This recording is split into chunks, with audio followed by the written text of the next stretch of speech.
Shalom and welcome to the Satellite Bible Atlas, video number 3, Major Routes in the Land of the Bible. In our last video, we learned about the 4 major geographical zones of the land of the Bible: the coastal plain, the hill country, the Rift Valley, and the Transjordan Plateau. Now we will see how each of these regions has a major route that runs through it. Knowing the major routes of the land is important, because towns and cities are often located along the routes. The Bible records hundreds of events that happen to people at real locations along these routes. Using map 116, we will mark out 4 major routes. First is the coastal highway, sometimes called the Way of the Sea, which more or less runs unimpeded along the relatively flat coastal plain. The coastal highway is a major section on the international route that joins Egypt to Mesopotamia. However, note Mount Carmel, which is a barrier to travel. Later we will see how the route traverses Mount Carmel through a pass to the Jezreel Valley, then to the Sea of Galilee and further north. The second route travels north-south on the watershed of the hill country. This route is called the Road of the Patriarchs because Abraham, Jacob, and Joseph frequently traveled on it. The third route is the Rift Valley. The flat plain provides convenient travel between the Dead Sea and the Sea of Galilee, and further beyond to the north. The fourth route runs north-south along the Transjordan Plateau. The route is called the King's Highway. Further to the north, the Bible calls the route the way to Bashan. The route continues beyond Bashan to Damascus. Let's see these same routes on map 1-2, where they appear finely highlighted in yellow already. Here is the International Coastal Highway, smooth sailing until Mount Carmel. Then the route uses a valley pass that runs through Mount Carmel and into the Jezreel Valley. Note the city of Megiddo, which functions as a sentinel guarding the pass through Mount Carmel. Megiddo, a city mentioned in both the Old and New Testaments, draws its historical significance from the layout of the regions and the routes. From the Jezreel Valley, the route continues down toward the Sea of Galilee and further north off the map. This route, in all of its sections, is known as the Great International Route that connects Egypt and Mesopotamia. The Road of the Patriarchs does not appear in yellow on map 1-2, since it is more of a local route. However, you can trace it. Remember, it follows the watershed in the hill country. From Beersheba in the south, follow it past the cities of Hebron, Bethlehem, Jerusalem, Bethel, Shiloh, and Shechem.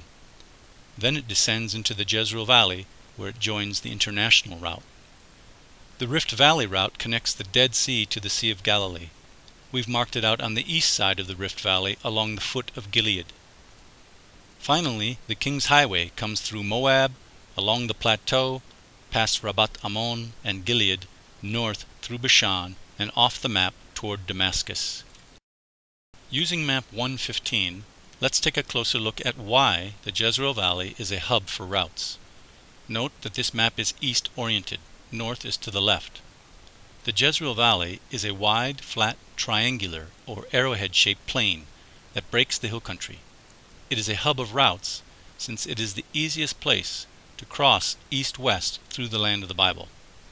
We've already seen how the Great International Route comes along the coastal plain and then utilizes the Jezreel Valley, avoiding the high hill country as it makes its way northeast. Note likewise how traffic crossing east-west, joining both the Rift Valley route and the King's Highway with the Mediterranean Sea, also avoids high hill country by passing through the Jezreel Valley. As the most convenient east-west crossing in the land of the Bible, the Jezreel Valley is an intersection of international routes.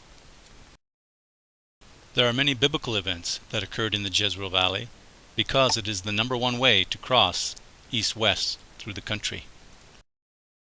Here is the wide Jezreel Valley, looking from Mount Carmel as far as Gilead in Transjordan, and the ruins of ancient Megiddo overlooking the Jezreel Valley. Across the valley are the Nazareth Ridge, Mount Tabor, and the Hill of Moreh. As in biblical times, the modern highway comes through the Megiddo Pass into the Jezreel Valley.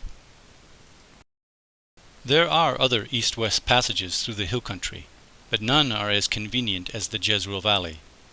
Note on this cross-section sketch how difficult it is to travel from the Mediterranean Sea to Transjordan through the hill country near Jerusalem. Leaving the coastal plain, one ascends nearly 3,000 feet to the hill country watershed, and then descends over 4,000 feet into the Rift Valley. The ascent to Transjordan is another 4,000-foot climb. In comparison, traveling west to east via the Jezreel Valley involves a relatively flat journey and ascent of a little over 200 feet. Hey, I'm standing here on a ridge in the city of Nazareth, and behind me is the Jezreel Valley. To my right, you can see Mount Tabor, where Deborah and Barak gathered 10,000 Israelites to go to battle against the Canaanites.